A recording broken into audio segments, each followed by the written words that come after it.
Thyroid என்பது கழுத்தில் இருக்கும் ஒரு சிறிய ஹார்மோன் சுரப்பி. ஆனா அது உருவாக்கும் ஹார்மோன்கள் நம் உடலின் எனர்ஜி, மெட்டாபாலிசம், எடை, மனநிலை எல்லாத்தையும் தீர்மானிக்கும் மிக முக்கிய பவர் ஸ்விட்ச். அது சரியான அளவில் வேலை செய்தாலே உடல் முழுக்க பேலன்ஸ் இருக்கும். ஹைப்போதிராய்டிசம், அதாவது தைராய்டு குறைவாக உள்ளவர்கள், மற்றும் ஹைப்பர் திராய்டிசம், தைராய்டு அதிகம் உள்ளவர்கள் சாப்பிட வேண்டிய உணவுகள் என்ன என்று பார்ப்போமா?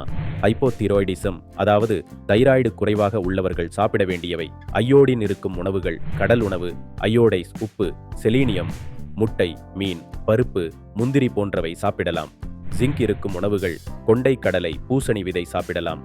மற்றும் முழுதானியங்கள், பழங்கள், காய்கறிகள் சாப்பிடலாம். தவிர்க்க வேண்டியவை மற்றும் குறைக்க வேண்டியவை: கேபேஜ், ப்ராக்கலி, காலிஃப்ளவர் சமைத்து குறைத்து சாப்பிடலாம். அதிக கோஃபி, ப்ராசஸ்ட் ஃபுட்ஸ் அண்ட் அதிக சர்க்கரை போன்றவை கண்டிப்பாக தைராய்டு குறைவாக உள்ளவர்கள் தவிர்க்க வேண்டும். ஹைப்பர் தைராய்டிசம், தைராய்டு அதிகம் உள்ளவர்கள் சாப்பிட வேண்டியவை: கேபேஜ், ப்ராக்கலி, காலிஃப்ளவர் தைராய்டு அதிகம் உள்ளவர்களுக்கு உதவும். கால்சியம் அண்ட் விட்டமின் டி உணவுகள்: பால், தயிர், அதிக ஊட்டச்சத்து கொண்ட ஹை கேலரி உணவுகள் எடை குறையாமல் இருக்க உதவும். தவிர்க்க வேண்டியவை மற்றும் குறைக்க வேண்டியவை: அயோடின் அதிகமான உணவுகள், கடல் உணவு, சீவீட் போன்றவை தவிர்க்கவும். எனர்ஜி ட்ரிங்க்ஸ்: அதிக கஃபைன், ஸ்பைசி, ஆயிலி ஃபுட்ஸ் அறிகுறிகள் அதிகரிக்கலாம்.